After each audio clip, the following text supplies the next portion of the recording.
ప్రభువైన యేసుక్రీస్తు నామములో అందరికీ శుభములండి. దేవుడు మరి ప్రభువైన కృప ఆయన త్వరలో రానన్న యేసుక్రీస్తు వారి కృపను బట్టి మనమందరము ఆయన సన్నిధిలో ఈ విధంగా కనపడగలుగుతున్నాము. మరి ఈరోజు మనకు ప్రభువు ఇచ్చినటువంటి అనుదిన ఆహారంలో మరి మనకి ఇవ్వబడిన వాక్యము పరమగీతముల గ్రంథంలో ఉంది 3వ అధ్యాయము 6వ వచనం చదువుకున్నాం. ధూమస్తంభం వలె అరణ్య మార్గంగా వచ్చి ఇది ఏమి, గోపరసములతోనూ సాంబ్రాణితోనూ వర్తకులము వివిధమైన సుగంధ చూర్ణములతోనూ పరిమళించుచు వచ్చు ఇది ఏమి. దేవుడి వాక్యాన్ని మనకి ఈరోజు మనకు అనుగ్రహిస్తున్నారు.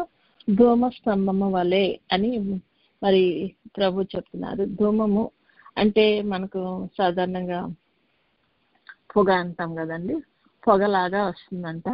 మరి అలా వస్తుంది, ఇది అరణ్య మార్గంగా వస్తుందంట. పైగా గోపరసంతోనూ సాంబ్రాణితోనూ వర్తకులము వివిధమైన సుగంధ సువర్ణములతోనూ పరిమళించుచు వస్తున్నదంట. అంటే అరణ్యంలో వస్తుంది ఇది. అంటే ఈ యొక్క వచనము మనము వధువు సంఘం లాగా తీసుకోవచ్చు మనం. ఎందుకంటే వధువు సంఘంలో మరి ప్రభువును మీద ఆనుకుని వచ్చేటువంటి ఈ యొక్క వధువు సంఘంగా మనం గుర్తించవచ్చు అనమాట.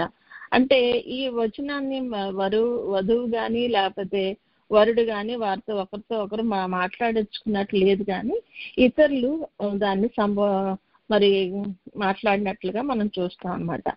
మరి ఐగుప్తు దేశం నుండి క్రీస్తు ప్రభు జన్మించిన మరి వాగ్దాన దేశమైన పాలస్తీనా దేశానికి దేవుని జనమైన ఇశ్రాయేలు వెళుచున్నప్పుడు వారు మరి వారు అరణ్య మార్గంలో ప్రయాణించారని మరి అంటున్నాము. వారిని చూచిన వారు అనేకులు వాళ్ళు వెళ్తున్న ఆ యొక్క తీరుని చూసి వాళ్ళు చాలా ఆశ్చర్యపడిపోయారంట. ఎందుకు వాళ్ళు అరణ్య మార్గంలో వెళ్తున్నారు, అదే కాకుండా అరణ్యంలో వాళ్ళకి ఏమీ కనిపించేటువంటి పరిస్థితిలో లేదు. మరి అలా కాకుండా ఆ అరణ్యంలో వారికి తిండి కానీ మరి సరైన వస్త్రాలు కానీ అట్లాంటివి ఏమీ ఉండవు. కానీ మరి ప్రభు వారు అరణ్యంలో ప్రయాణించినప్పుడు వారి బట్టలు పాతగిలలేదంట, చెప్పులు అరిగిపోలేదంట, వారికి పైనుండి ఆహారం మన్నాను కురిపించి దేవుడు పోషించాడట, బండలోండి నీళ్లు రప్పించాడంట. ఇలాగా దేవుడు వారి యొక్క జీవిత విధానాన్ని, వారు నడిపించుచున్న విధానాన్ని చూసి అందరూ కూడా ఇది ఏంటి అనేసి వారిని చూసి ఆశ్చర్యపోతున్నారంట. ఆశ్చర్యపోయే రీతిగా దేవుడు వారిని ఆ అరణ్యంలో నడిపించాడంట. అరణ్యం అనేది ఈ లోక సంబంధమైన మరి మన యాత్ర ప్రయాణం అని అనుకోవచ్చు. మరి ధూమము అంటే మనము ఇక్కడ ఇశ్రాయేలులను దేవుడు నడిపించినప్పుడు అగ్ని స్తంభంలోను మేఘ స్తంభంలోను వస్తున్నాయంట. ధూమం అనేది ఒక పొగ అనుకున్నాం అండి, లేకపోతే మంచు అనుకున్నాం, లేదంటే ఆవిరి అని అనుకోవచ్చు మనం. కానీ ఈ ధూమం ఎలా ఉందంట, ఎటు చెదిరిపోయే ధూమం లాగా లేదంట. మరి ఈ ధూమం ఎలా ఉందంటే ఒక స్తంభం వల్ల ఏర్పడిందంట. ఒక స్థిరమైనటువంటి ఒక నిశ్చలమైనటువంటి స్థితిలో ఆ ధూమం ఉన్నట్లుగా మనం ఇక్కడ చూస్తాం అనమాట. ప్రభు అక్కడ బహు సమీపంగా ఉందని మనం ఈ లోకంలో జరుగుతున్న ప్రతి విషయంలో మనం గమనిస్తూనే ఉన్నామండి. మరి ఈ సమయంలో మరి సంఘానికి జరుగుతున్న శ్రమలను కూడా మనం చూస్తూనే ఉన్నాము. ఈ శ్రమలను బట్టి మరి సంఘానికి కలిగే శ్రమలలో దేవునికి దగ్గరగా వస్తూ, ఈ శ్రమలలో ఉన్నప్పుడే దేవునికి దగ్గరగా వచ్చి ఆ సహవాసంలో రాకడలో ఎత్తబడే స్థితికి మరి సంఘము సిద్ధపడుతుందని కూడా మనము గ్రహించవచ్చు అనమాట. మరి ఎటువంటి పరిస్థితిలో ఉన్నప్పటికీ, మరి ఆ యొక్క అరణ్య స్థితిలో ఉన్నప్పటికీ కూడా మరి ఆ సంఘము సిద్ధపడుతుంది అనమాట. మరి ఈ యొక్క మరి ధూమ స్తంభం అంటే ఇంకోటి చూసు యెషయా గ్రంథంలో 6:4 ఉంటది. వారి కంఠస్వరం వలన గడప కమ్ముల పునాదులు కదులుచు మందిరము ధూమము చేత నిండుగా. అంటే ప్రభు యొక్క మహిమ కూడా ధూమము లాగా అక్కడ ఉందన్నమాట. మరి గడప కమ్ముల పునాదులు మరి వణుకుతున్నాయి అంట. ఎందుకు? అక్కడ దూతలు చేసే స్థుతి వల్ల అక్కడ మంచి ధూమం లాగా, అంటే మన ప్రార్థనలు, విశ్వాసుల యొక్క ప్రార్థనలు కూడా అలాగే ధూమం వల్లే పైకి మరి దేవుని సన్నిధికి చేరుతుందని కూడా మనము తెలుసుకోవచ్చు. అదే కాకుండా నిర్గమాకాండం 19:18 ఉంటుంది, యెహోవా అగ్నితో సీనాయి పర్వతము మీదకి దిగి వచ్చినందున అంతయు ధూమమయమై ఉండెను. అంటే ప్రభు యొక్క సన్నిధి అక్కడ ఉన్నప్పుడు అది కూడా ధూమం వల్లే ఉంటుందని దాని కూడా మనం తెలుసుకోవచ్చు. ఆ ధూమము కొలిమి ధూమం వల్లే ఉంది, కొలిమిలో వచ్చే ధూమం లాగా అట్లా ఉందంట. కానీ మరి ప్రభు అక్కడ ఆ ధూమం లాగా ఉన్నప్పుడు, అగ్ని ఇదిగా ఉన్నప్పుడు, మరి ప్రభు సన్నిధి అక్కడ ఉన్నప్పుడు మనుషులందరూ భయపడ్డారు దేవుని దగ్గరికి వెళ్ళటానికి. కానీ మోషే భయపడలేదు. అదే అగ్ని, అదే ప్రభావం, మరి ఆ వాళ్ళు చూసింది ఈయన చూసింది అంతా కూడా ఒకటే. కానీ వీళ్ళు భయపడి ప్రభు సన్నిధికి సమీపించలేకపోయారు. కానీ ఈయన ధైర్యంగా మరి విశ్వాసంతో ప్రభు సన్నిధిలోకి వెళ్ళి ఆయనతో 40 దినాలు రాత్రులు గడిపి మరి ఆ యొక్క 10 ఆజ్ఞలు సంపాదించి మరలా తిరిగి వచ్చారని కూడా మనం చూస్తాం. అంటే మరి ఆ ధూమం వల్లే మన ప్రార్థనలు ఉంటాయి. అదే కాకుండా ధూమం అనేది దేవుని యొక్క సన్నిధికి కూడా సాదృశ్యమైంది అనమాట. మరి యోవేలు 2వ గ్రంథం 30లో ఉంటుంది, ఆకాశమందును భూమి యందును మహత్కార్యములను అనగా రక్తమును అగ్నిని ధూమ స్తంభములను కనపరిచాడంట ప్రభు. అంటే స్తంభము వలె ధూమం ఉందన్నమాట. ఒక ధూమం అంటే అసలు గాలి వస్తే ఈ పొగ ఇట్లా ఎగిరిపోద్ది కదండి. ఒక స్తంభంలాగా ఏర్పడిందంటే ఏంటది? ఒక స్థిరంగా ఒక చోటే ఉందని అర్థం అనమాట. విశ్వాసులమైన మనం కూడా మనము స్తంభంలాగా కదలకుండా స్థిరముగా పడిపోయేది కాకుండా మరి మన సంఘం విశ్వాసులు ఉండాలని ప్రభు యొక్క కోరిక. స్థిరమైన విశ్వాసము, స్థిరమైన జీవితము, మరి స్థిరమైన ఆలోచన ఉండాలి. శరీరానికి శ్రమ వచ్చినప్పుడల్లా మనము ఆత్మీయ స్థితిలో పడిపోతూ ఉంటాం, ఆత్మీయ స్థితిని కోల్పోతూ ఉంటాము, విశ్వాసాన్ని కోల్పోతూ ఉంటాం, బాధలో కూడా తప్పిపోతూ ఉంటాము. నాకే ఎందుకు బాధ రావాలి, ఏంటి దేవుడు నాకేం చేయట్లేదు అని మనము కష్టాలు వచ్చినప్పుడు ఏం చేస్తామంటే, మనం ఇప్పుడు చచ్చిన చేపలు ఉంటాయి చూడండి, అవి చచ్చిపోయినప్పుడు ఏమవుతాయి? నీళ్ళలో పైకి తేలిపోతూ ఉంటాయి. అలాగా మన విశ్వాస జీవితంలో కూడా మనం తేలిపోతూ కనబడతాం ప్రభువుకి. కాబట్టి మన కష్టాలు వచ్చినప్పుడు చచ్చిపోయే స్థితిలో మనం ఉండకుండా మనం స్థిరంగా ఉన్నట్లయితే, బలంగా మనం ఉన్నట్లయితే మనం ఒక స్తంభం లాగా, ధూమ స్తంభం లాగా మరి ఉంటామన్నది ఇక్కడ మన యొక్క మరి మనం నేర్చుకునే విషయం అనమాట. అవసరం ఉన్నప్పుడు మనం చాలా ప్రార్థనలు చేస్తాం, ప్రభా నాకు అది కావాలి, ఇది కావాలి, ప్రభా ఏంటి కష్టం వచ్చింది, అది ఇదండి. కానీ అవసరం తీరిన తర్వాత పని అయిపోగానే అమ్మయ్య ఒక కష్టం తీరిపోయిందని రిలాక్స్ అయిపోయి కనీసం ప్రభు సన్నిధికి రావటం కూడా మనం ఇష్టపడము. చాలాసార్లు మన ఇంటికి బంధువులు వచ్చారండి, మనం చర్చికి రాలేమండి, లేకపోతే మా ఇంట్లో ఇదైందండి మేము రాలేమండి, అయ్యో వర్షం వస్తుందండి బయట, అయ్యో మంచు పడుతుందండి మేము చర్చికి వెళ్ళలేమండి అని ప్రభుతో సహవాసం చేయటకు చాలాసార్లు మనం సాకులు చెప్పుకుంటూ ఉంటాం. కానీ అలా కాకుండా ఎటువంటి పరిస్థితుల్లో అయినా ప్రభు సన్నిధిలో నేను ఉండాలా, ఎటువంటి స్థితి అయినా సరే నేను ప్రభుతో గడపాలా. నాకు ఉన్నటువంటి చుట్టూ ఉన్న ఈ యొక్క విపరీతమైనటువంటి ఆందోళన మధ్య, అవస్థల మధ్య, కష్టాల మధ్య కూడా నేను ప్రభుతో నేను సహవాసం చేయాలా అన్నది మనకు స్థిరమైనటువంటి మనకు మరి ఒక స్తంభం లాగా మనము విశ్వాసంలో ముందుకు వెళ్తాం అనమాట. మరి కీర్తనలు 144:12 ఉంటుంది, మా కుమార్తెలు నగరకై చక్కన మూల కమ్మముల వరే ఉన్నారు అంటున్నారు. నగరను కట్టించాలంటే దానికి మూల స్తంభాలు వేయాలంట. దానికి చక్కగా చెక్కినటువంటి మూల కంబాల్లాగా ఎవరున్నారట? వారి కుమార్తెలు ఉన్నారంట. అంటే విశ్వాసులు ఉన్నారనమాట. విశ్వాసులైన వారు ఆ విధంగా ఉండాలనేది దేవుని యొక్క మరి గొప్ప ఉద్దేశం అనమాట. మేఘస్తంభము, ప్రభు మేఘస్తంభంలోను అగ్ని స్తంభంలోను అంటే ఉండి వారిని నడిపించాలని ఉంటుంది. ఒక స్తంభము స్థిరమైనటువంటి ఆ మేఘం ఏమవుతుందంట, దేవుని అగ్ని వారి చుట్టూ ఉండి వారిని కాచి కాపాడుతూ ఉందంట. మరి పొదలో ఉన్నటువంటి ఆ అగ్ని కూడా మరి ఆ పొదను కాల్చివేయలేదంట. ఎందుకంటే ప్రభు యొక్క సన్నిధి అక్కడ ఉంది. ఆయన పర్పస్ అక్కడ ఉండిన పర్పస్ వేరు. కాల్చివేయటానికి రాలేదు ప్రభు. అక్కడ ఏం చేస్తారు, తన ప్రభావాన్ని తన బిడ్డలకు చూపించడానికి వచ్చారు. అదే విధంగా మరి షడ్రకు మిషక్ అబేద్నెగోలు కూడా మరి అగ్నిగుండంలో వేయబడ్డారు. వాళ్ళని తీసుకుని వచ్చిన వారు అందులో కాలిపోయారు. అయినప్పటికీ వీరు కాలిపోలేదు. ఎందుకంటే దేవుని ఎడల వారికి ఉన్న విశ్వాసాన్ని బట్టి దేవుడు అక్కడ వారితో ఆయన సన్నిధి నుంచి ఆయన యొక్క మరి వారిని కాపాడాడు. అంటే దేవుడు అగ్ని అయినప్పటికీ, అగ్ని స్తంభమైనప్పటికీ ఇశ్రాయేలీయులైన తన ప్రజలను వారికి వెలిగించటకై ఆయన వారి ముందు నడిచాడంట. మరి అది మరి వెనక్కి వెళ్ళి అది మేఘస్తంభం లాగుండి మరి ఐగుప్తీయులకు చీకటి కలుగజేసిందని కూడా మనం చూస్తాం.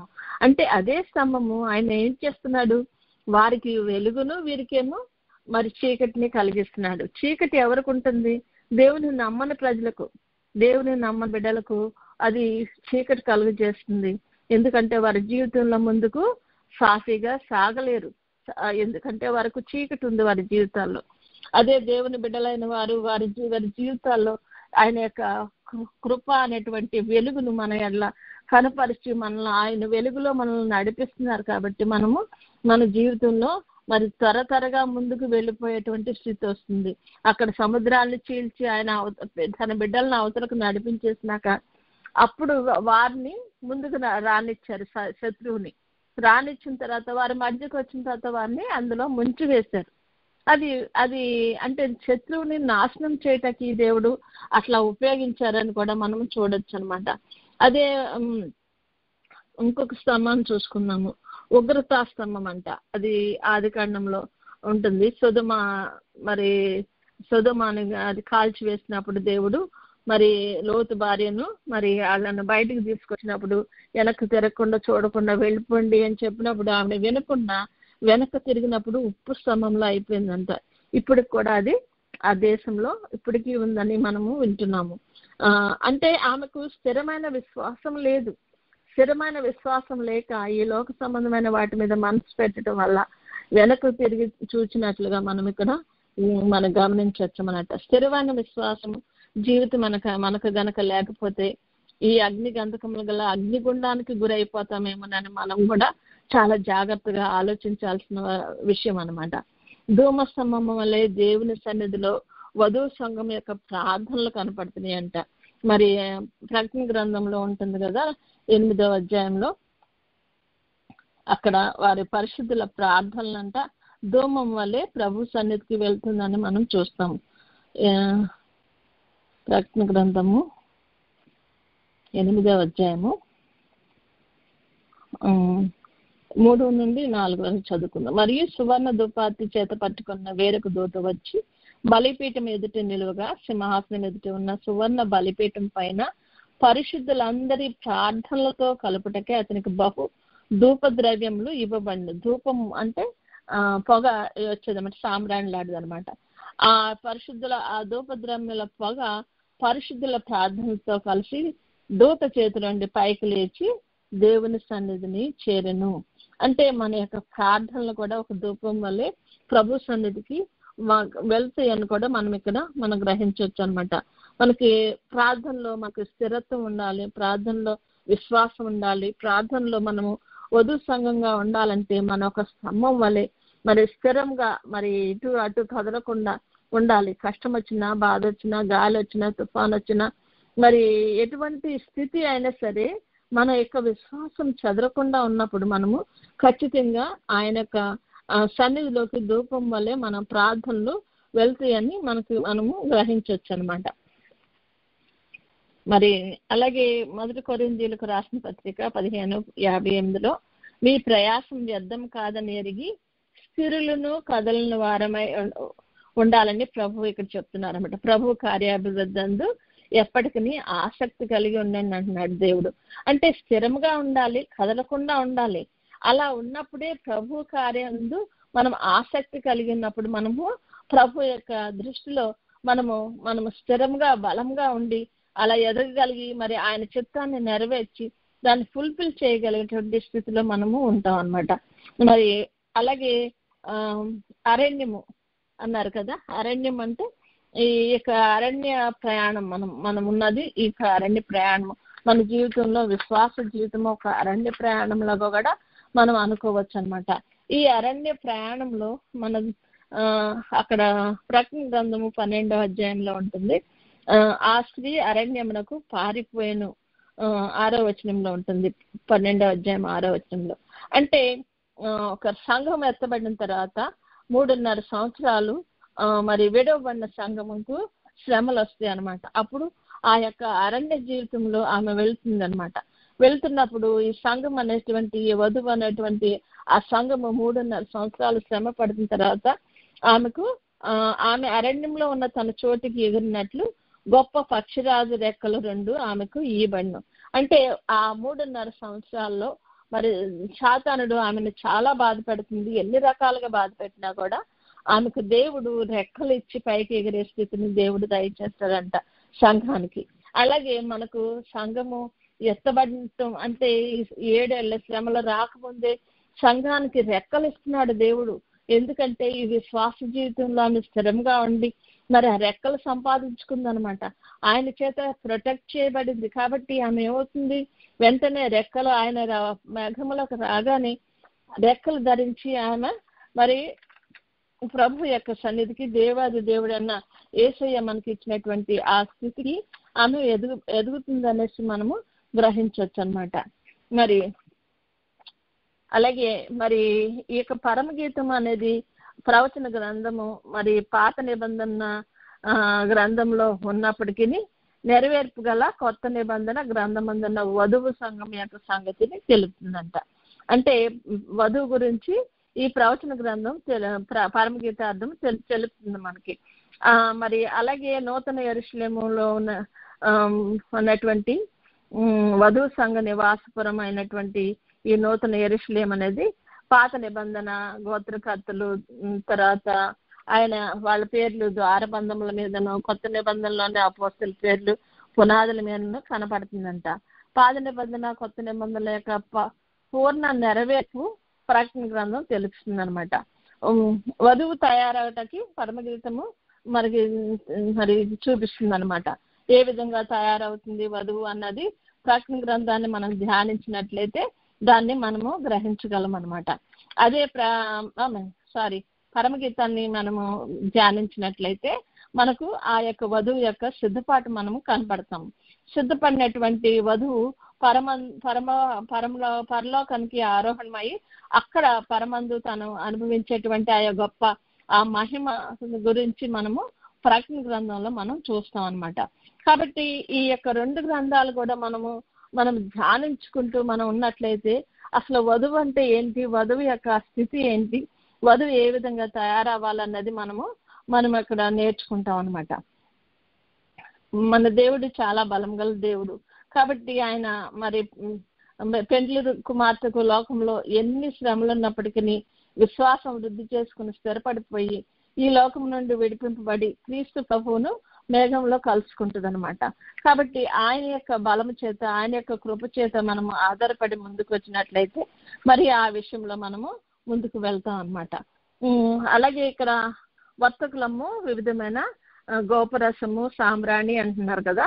అంటే ఇది పరిశుద్ధ తైలము అనేటువంటి ఒక కొన్ని వస్తువుల సమ్మేళనము దేవునికి ఇష్టమైనటువంటి ఆ తైలముగా మనము చూస్తాం అనమాట.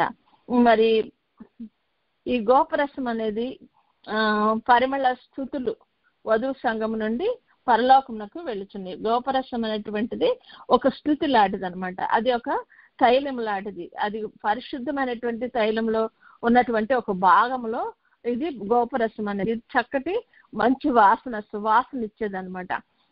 ఇది పరలోకమున్న దేవుణ్ణి మహింపరిచేదనమాట.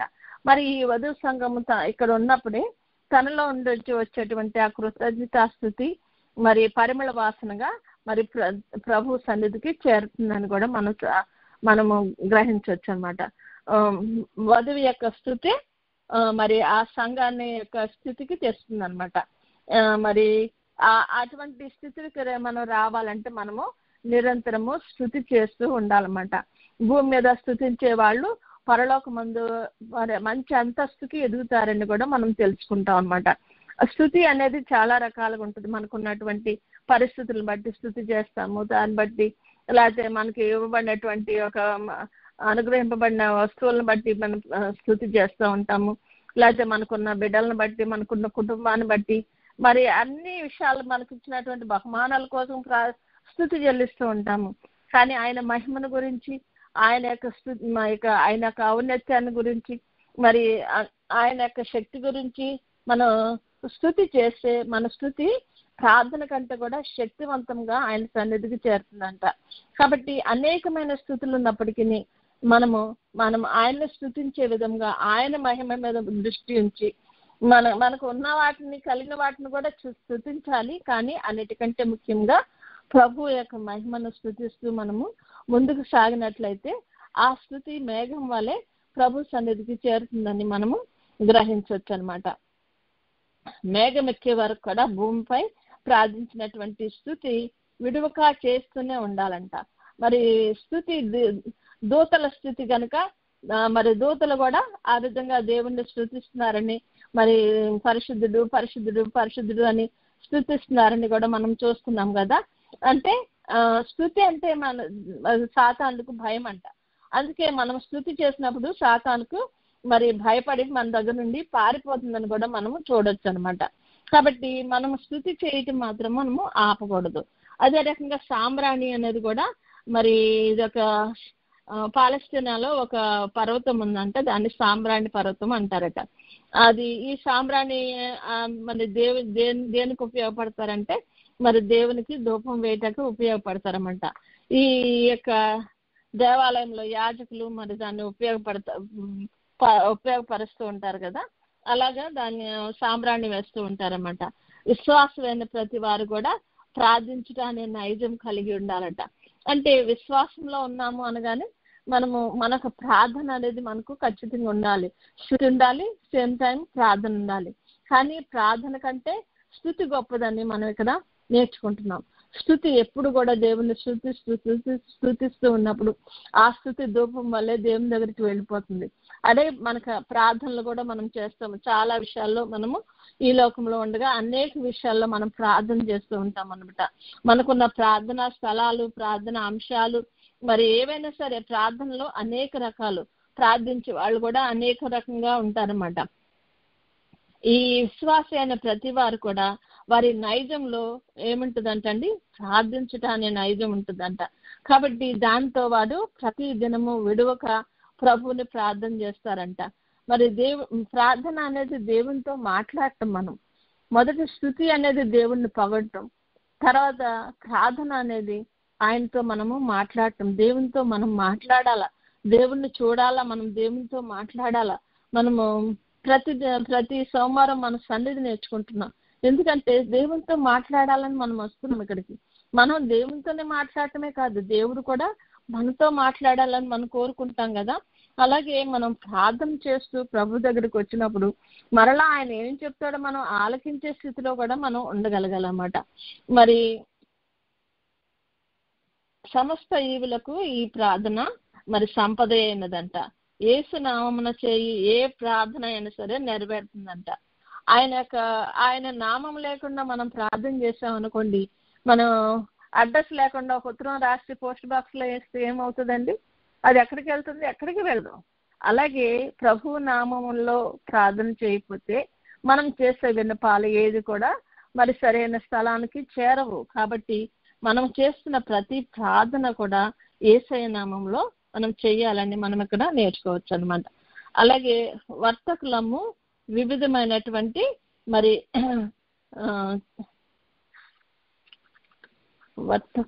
వివిధమైనటువంటి వాటితో వస్తుందని చెప్పి వింటుంది. సుగంధ చూర్ణములతోనూ పరిమళించుచు వచ్చు ఇది ఏమి.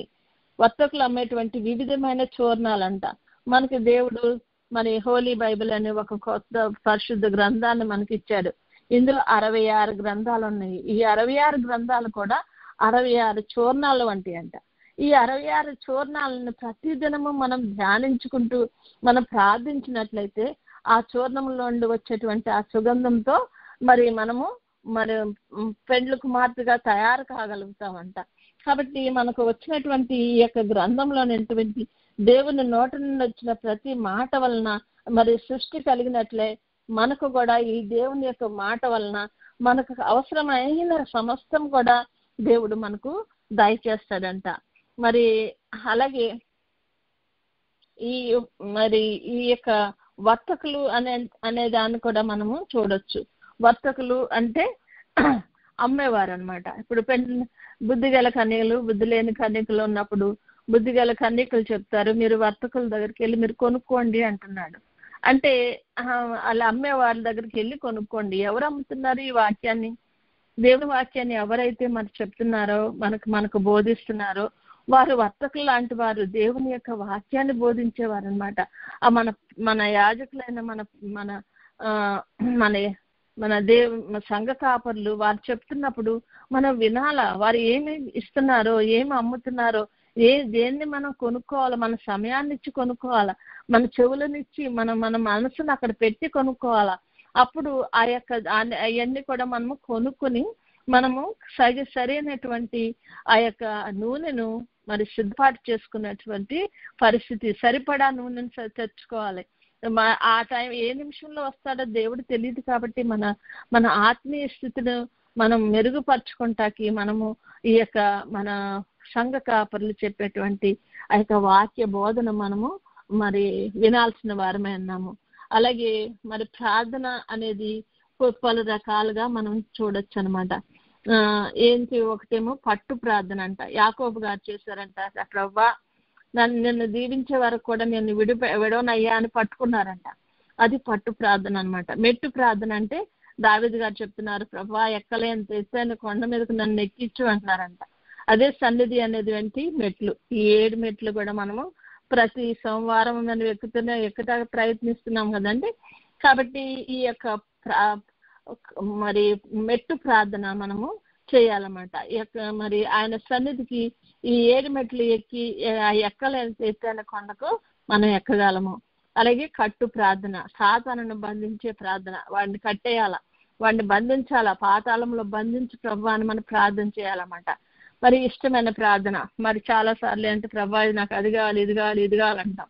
కానీ అలా కాదు. ప్రభా నీకు ఇష్టమైతే ఈ కష్టాన్ని తీసివేయి, ప్రభా నీకు ఇష్టమైతే ఇది దయచేయి, ప్రభా నీకు ఇష్టమైతే అని ఆయనకి ఇష్టమైన ప్రార్థన మనం చేయటాగా చూడాలన్నమాట. అదే కాకుండా గుట్టు ప్రార్థన అంట. గుట్టు ప్రార్థన అంటే మనకు ఎవరన్నా ఏదన్నా వచ్చి అరే నాకు ఇట్లా దర్శనం వచ్చింది, లేకపోతే ఇది ఎట్లా వచ్చింది, లేకపోతే ఈ విధమైన కష్టం వచ్చింది, నాకు ప్రార్థన చేయని అడిగినప్పుడు మనం గుట్టుగా ప్రార్థన చేయాలి. 10 మందికి చెప్పాల్సిన పరిస్థితి కాదు అది. కొన్ని సమయాల్లో కొన్ని విషయాలు 10 మందికి మనం చెప్పి అల్లరి చేయాల్సిన ప్రార్థన కాదు అది. గుట్టుగా ప్రభు సన్నిధిలో మనం మోకరించి ప్రార్థన చేయాలి. అలా చేసినప్పుడు దేవుడు మనకి ఏం అవసరమో దాన్ని మనకు కనపరిచే దేవుడే అన్నాడు. మరి షడ్రకు మెషకు అబేద్నెగో దానియేలు గారు వాళ్ళ 4 ఏం చేశారండి, మరి రాజుగారికి కళ వచ్చిందంటే మరి అందరికి తెలియకుండా వాళ్ళు మాత్రమే మరి ఒక గదిలో కూర్చుని దేవుణ్ణి ప్రార్థిస్తున్నారట.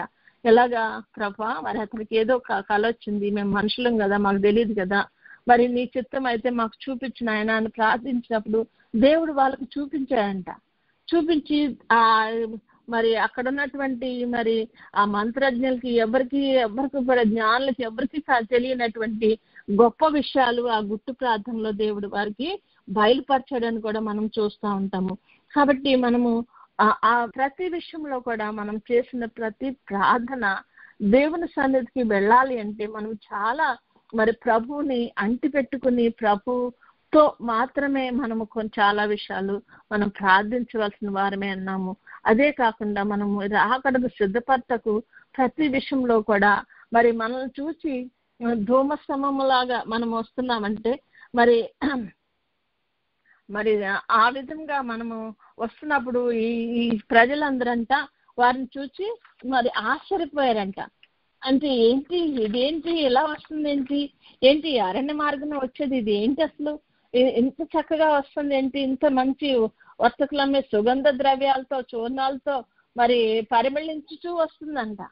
మరి మరి సంఘం అనేది మరి అరణ్యంలో ఉన్నప్పటికీ మరి ఆయన యొక్క మరి అరణ్యంలో కూడా మరి ఆయన సన్నిధికి మరి క్షేమంగా మరి ఇతరులు చూచి ఆశ్చర్యపోయే రీతిలో వధువు సంఘం తయారవుతుందని మనం ఇక్కడ తెలుసుకోవచ్చండి. అలాగే మనం కూడా మన విశ్వాసంలో బలపడి దేవునికి ఇష్టమైన రీతిలో మనం పెరుగుతూ మరి ఇతరులు చూచి మనల్ని ఆశ్చర్యపడాలి. ఏంటి ఇంత కష్టాలు ఉన్నా, ఏంటి ఇట్లాంటి చేస్తున్నారేంటి, ఏంటి వీళ్ళు ఎంత సంతోషంగా ఉన్నారేంటి, ఏంటి ఈ విధంగా వాళ్ళు మరి మాకంటే మంచి సమాధానకరమైన స్థితిలో, శాంతికరమైన స్థితిలో ఉన్నారేంటి అని మనల్ని విశ్వాసం చూచి మరి ఇతరులు అన్యులు ఆశ్చర్యపోయే స్థితిలో వధువు సంఘం ఉండాలని ప్రభు కోరుకుంటున్నాడు. అట్టి ధన్యతలో మనము, మన బిడ్డలు, మన కుటుంబాలు ప్రభువుకి ఇష్టమైన రీతిలో ఇతరులు కూడా ఆశ్చర్యపోయే స్థితిలో మనము పెరగాలని, మనం ఆ విధంగా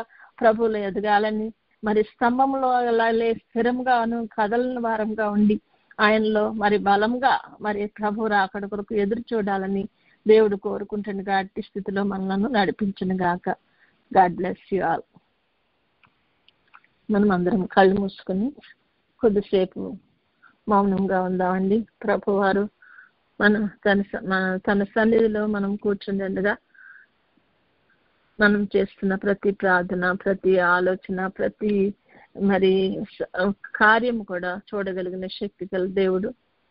ఆయన సన్నిధిలో కొద్దిసేపు మౌనంగా ఉండి ఇతరమైన విషయాలను ప్రక్కన పెట్టి మనం ఆయన సన్నిధిలో మౌనంగా ఉందాం. మనస్సుకు నిదానం కలిగించుకుందాం. మనోనిదానం కలిగిన మనము ప్రభు సన్నిధిలో మన పాపములను ఒప్పుకుందాం.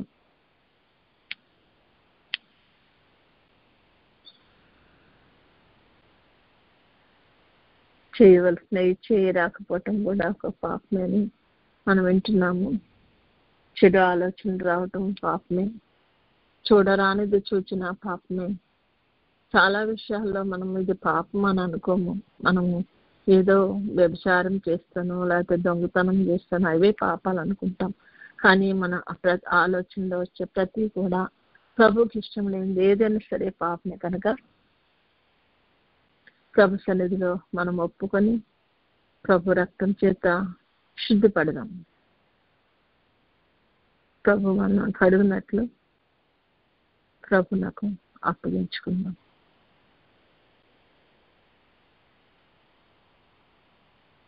పాపములు ఒప్పుకున్న మనము ప్రభు సన్నిధిలో ఒక తీర్మానం చేసుకున్నాం. నాయన, నేను అరణ్యంలో ఉన్నప్పటికీ ప్రభా నా తండ్రి నాయన నీ సన్నిధిలోనికి తండ్రి నాయన శుద్ధపట్టకు ప్రభా నా తండ్రి నాయన, మరి గోపరసంతోనూ సాంబ్రాణితోనూ వివిధమైన సుగంధ సువర్ణములతోనూ పరిమళించుచు నీ సన్నిధికి రాగలుగుటకు ప్రభా నాయన మమ్మలను నడిపించు నా ప్రభా. ఆయన నీ సన్నిధిని మాతో ఉంచు నాయన. నాయన మా ప్రార్థనలు, మా స్తుతులు సమస్తము నీ దృష్టికి అంగీకారంగా ఉండినట్లు నా తండ్రి నేను సిద్ధపడాలని ఆశించుచున్నాను ప్రభా. కనుక నా తండ్రి ఈ తీర్మానంలో నేను స్థిరంగా నిలబడ్డకు ప్రభా కృప చూపండి అని ప్రభువుని సన్నిధిలో మన తీర్మానం తెలుసుకుందాం.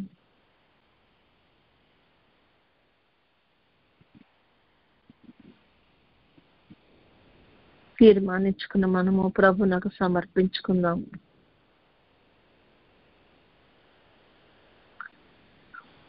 ఏ పరిస్థితిలో ఉన్నప్పటికీ నాయన ప్రభా నీ సన్నిధిలో స్థిరంగా నేను ఉండాలంటే నా తండ్రి నా తండ్రి నన్ను నీకు అప్పగించుచున్నాను కనుక నా ప్రభా నన్ను అటువంటి స్థిరమైన స్థితిలో ప్రభా మమ్మల్ని నిలుపుకోనాయనా అని ప్రభు సన్నిధిలో ప్రభునకు మనం సంపూర్ణంగా సమర్పించుకుందాం. మనకు కావాల్సినటువంటి ఆ యొక్క నూనెను, మన దీపాలు నిత్యము వెలుగుచుండేలాగా కావలసిన నూనెను ప్రభు దగ్గర కొనుక్కుందాం. మన సేవకుల ద్వారా దేవుడు పంపించుచున్న ప్రతి విధమైన వర్తమానాన్ని మనం అంగీకరించటకు, దాన్ని అర్థం చేసుకుంటకు కావలసినటువంటి జ్ఞానము, తెలివి దేవుడు దయచేసేలాగున ప్రభునకు మనము అప్పగించుకుందాం.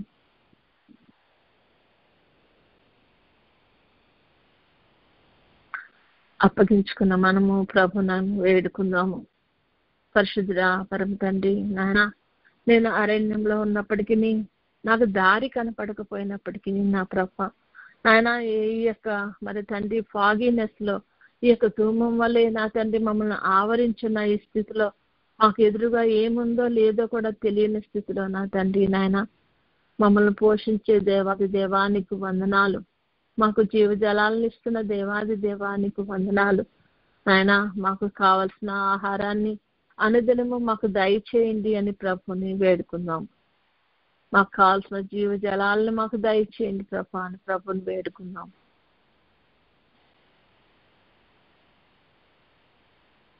నాయన మీ ఇశ్రాయేలీయులైన వారికి తండ్రి నాయన వారి బట్టలు పాతగిలిపోలేదంట, చెప్పులు అరిగిపోలేదంట ప్రభా. నాయన వారు 40 సంవత్సరాలు గడిచినప్పటికీ నా ప్రభ నాయన నీ బిడ్డలకు విషయంలో ప్రభ నాయన వారికి ప్రభ తెలియని ఆశ్చర్యకరమైనటువంటి నీ దీవెన బిడ్డలకు దయచేసిన దేవుడు ప్రభ. అటు దీవెన ఈ యొక్క అరణ్యంలో ప్రభ మేము తండ్రి ఈ యొక్క లోక ప్రయాణంలో ఉండగా నా ప్రభ మాకు దయచేయండి నాయన. మాకు నాయన నీవు నీ బిడ్డలకు మన్నాను కురిపించినట్లుగా నీ వాక్యంలో ఉండి నాయన మన్నాను మేము ప్రభ నా తండ్రి నాయన పొందగలుగుటకు ప్రభ కృప చూపండి. నీ వాక్యంలో నీవు ఇచ్చినటువంటి ఈ యొక్క 66 పుస్తకాలన్నీ చూర్ణాలతో ప్రభ ఆయన నా తండ్రి నాయన మాకు జీవజలాలను దయచేయండి తండ్రి. నాయన బిడ్డలను నీ యొక్క వాక్యాన్ని సరైన రీతిలో అర్థం చేసుకుని దానిని ఉన్నటువంటి ఆ యొక్క ఆ చూర్ణంలో ఉన్నటువంటి ఆ పరిమళాన్ని ప్రభ మేము గ్రహించుకోగలుగుటకు నాయన నీ సన్నిధిలో తండ్రి నాయన మా యొక్క ప్రార్థనలో విజ్ఞాపనలు స్తుతులు నీ చిక్కని ధూపం వల్లే నీ సన్నిధికి చేరగలుగుటకు ప్రభ మా ఎడల నీ కృపను కనపరచు రాజా అని ప్రభుని వేడుకున్నాం.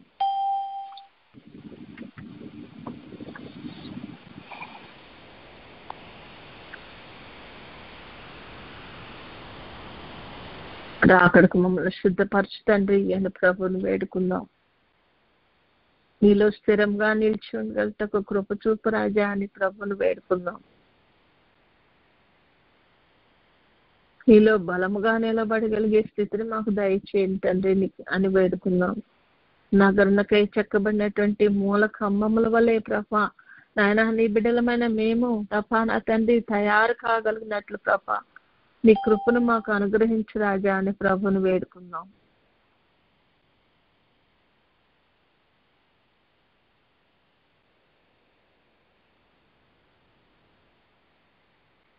మా స్థితిగతులను మారుస్తుందని నాయన నువ్వు సెలవిచ్చినట్లుగా నా ప్రభ మా స్థితిగతులను మార్చండి నాయన. పాప స్థితిలో నుండి పరిశుద్ధమైన స్థితిలోనికి నాయన మమ్మలను తీసుకుని రమ్మని ప్రభ నిన్ను వేడుకుంటున్నామయ్యా అని ప్రభుని వేడుకున్నాం. మీరు అక్కడ బహు సమీపం ప్రభ నాయన తొట్టిల్లకుండా మమ్మల్ని కాపాడండి అయ్యా అని ప్రభుని వేడుకున్నాం. మాకున్న చుట్టూ ఉన్న డిస్ట్రాక్షన్స్ నుండి నాయన ఏ విధంగా తప్పించుకోవాలో కావాల్సిన జ్ఞానాన్ని ప్రభ వివేచనను మాకు దయచేయండి తండ్రి అని ప్రభుని వేడుకుందాం. మా గురి నీ మీదే పెట్టుకుంటాకు ప్రభ నా తండ్రి ఈ గురి ఎద్దుకు మేము నాయన పరిగెత్తుకుని రాగలుగుటకు కావాల్సిన శక్తిని మాకు ప్రసాదించండి తండ్రి అని ప్రభుని వేడుకుందాం.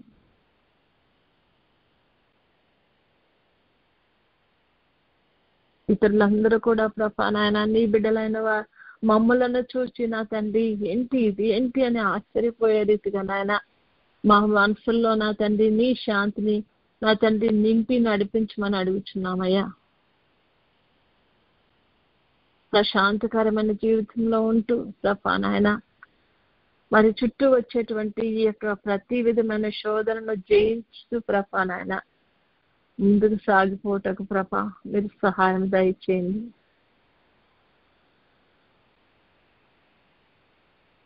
ప్రార్థించిన మనము ప్రభుకు స్తుతులు చెల్లిద్దాం. నాయన నీవు ఇచ్చిన ఈ యొక్క దివ్య గ్రంథాన్ని బట్టి నీకు వందనాలు. గ్రంథంలో నాయన నీవు మాకు ఇచ్చినటువంటి నాయన వనరులకై నీకు వందనాలు, జీవజలాలకై వందనాలు, ఆత్మీయ ఆహారానికై నీకు వందనాలు. మా ఎదుగుదలకు నన్ను ఇస్తున్న ప్రతి విధమైనటువంటి దీవెనకై వందనాలు. మా వస్త్రాలు పాతగిలిపోకుండా మాకు ఇచ్చిన రక్షణ వస్త్రానికై నీకు వందనాలు. పరిశుద్ధ మా వస్త్రాన్ని జాగ్రత్తగా కాపాడుకుంటకు నాయన నీ వాక్య సేవకుల చేత నా తండ్రి మాకు బోధించుచు మమ్మలను ఆయత్తపరచుచున్న విధానాన్ని బట్టి నీకు వందనాలయ్యా.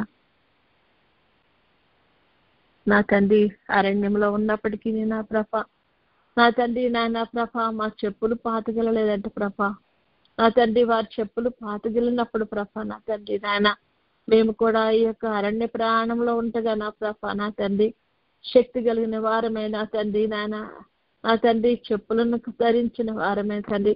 శుద్ధ మనసుతో నా తండ్రి నాయన ముందుకు సాగుటకు నాయన మీరు మాకు సహాయం చేస్తున్న విధానాన్ని బట్టి నీకు వందనాలయ్యా.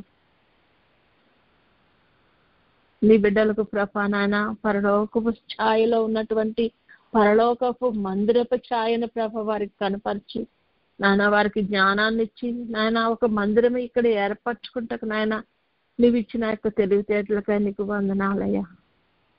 మేము కూడా తండ్రి పరలోకపు ఛాయను ముందు పెట్టుకుని నాయన ఆ మందిరమును ముందు పెట్టుకుని మా దేహాలను నీకు మహిమ మందిరముగా మార్చుకోగలటకు నాయన నువ్వు మాకు కృపను కనపరిచి దీవెని దయచేస్తున్నందుకు నీకు వందనాలయ్యా. మేము నీలో నిలబడగలుగుటకు కృప చూపిస్తున్నందుకు నీకు వందనాలయ్యా. ఈ లోకంలో ఉండగానే నీవేంటో తెలుసుకుంటాకు నాయన నువ్వు చేస్తున్న ప్రతి ప్రయత్నము నిమిత్తము నీకు వందనాలయ్యా. మాకు గ్రహింపును దయచేయండి తండ్రి.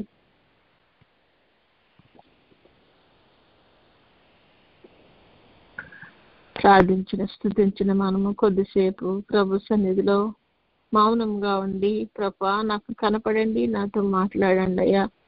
నీవు నాతో ఏమి మాట్లాడతావో నేను వినగల చెవిని, నిన్ను కన్నులారా చూడగలుగుటకు నా తండ్రి నాయన మరి నా యొక్క తండ్రి నా కన్నులకు నాయన దృష్టిని కలుగు చేసిన నాయన నిన్ను చూస్తూ నీ మాటలు వింటూ నీతో సహవాసం చేయగలిగిన స్థితిని మాకు కొద్దిసేపు దయచేయమని కొద్దిసేపు మనం ఆయన సన్నిధిలో మౌనంగా ఉందాం.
వందనములు నీకు, శుభ వందనములు నీకు, ఆనందముతో కూడిన నా హృదయ వందనములు నీకు. పరిశుద్ధ తండ్రి, నీకు వందనాలయ్యా. మాకు ఇచ్చిన నీ వాక్యం నిమిత్తం నీకు వందనాలు నాయన ప్రభా.